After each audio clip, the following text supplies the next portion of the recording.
So, why did I start Bridal? I think that's the story that you want to know, and I'm going to tell you all about it. It was COVID time. It was a lot of people were quarantining, and there was no ability to travel to try horses and buy horses. And I saw an enormous surge in auctions, horse auctions. And back then, I was obviously working for entrepreneurs, business angels. I did a whole all sorts of things with startups. So I was like, oh wow, this is very much the right moment to launch my thing.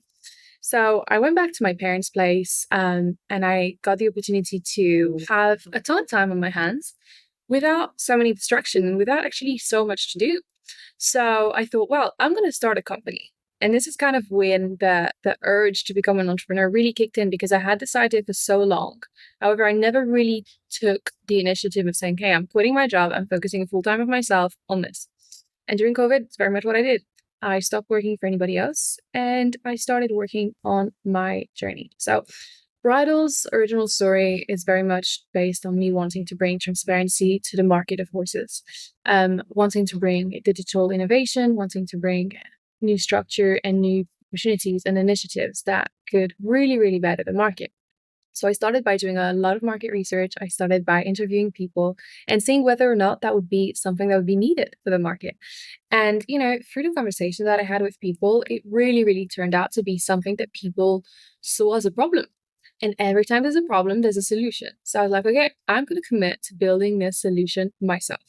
And I started by learning like how to prototype and putting together all those possible ways to bring this product to reality. I did all sorts of customer interviews and I started using Figma, built my first prototype of Bridal after, spending the entire summer on it, pitched investors, tried so many ways to go forward with this project. And I just realized that the way in which I had to get it done was through selling horses, right? I'm going to have to fund this by selling horses because as a sales company, that's what you do.